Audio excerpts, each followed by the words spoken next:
ధన్యవాదాలు.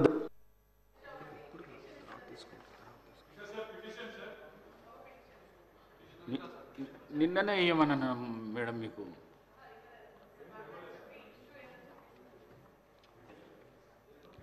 అధ్యక్ష thank you అధ్యక్ష.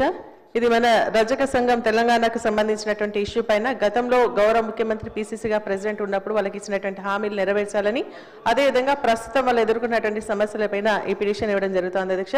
విద్యుత్ బకాయిలకు సంబంధించి 300 కోట్లు ఉన్నాయని, ఫెడరేషన్ నుంచి వాళ్ళకి లోన్స్ ఇవ్వాలని, అదేవిధంగా ప్రమాదవశాత్తు వాళ్ళు చనిపోతే మరి ఇస్త్రీ చేసుకుంటూ కూడా కొంతమంది 2 మహిళలు మనో చనిపోవడం జరిగిందంటే వారికి 10 lakhs రూపీస్ ఎక్స్గ్రేషియా ఇవ్వాలని కోరుతూ వారి యొక్క పిటిషన్ మీకు ఫార్వర్డ్ చేస్తున్నాను అధ్యక్ష ప్రభుత్వానికి ఇవ్వడానికి. థ్యాంక్ యూ అధ్యక్ష. డాక్టర్ సంజీవ్ రెడ్డి గారు.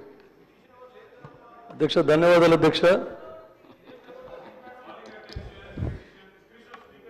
ఏదో ఒకటి చేయాలి కదా అధ్యక్ష.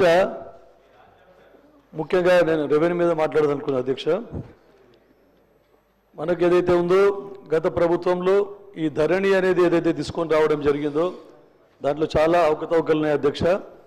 మీకు ఇంతకుముందు కూడా చెప్పడం జరిగింది. అయితే ఈరోజు మన ప్రభుత్వం ఏదైతే భూభారతి అనే చట్టం మొన్ననే అసెంబ్లీలో పాస్ చేసుకోవడం జరిగింది.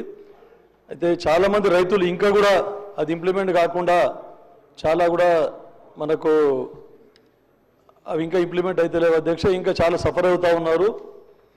అయితే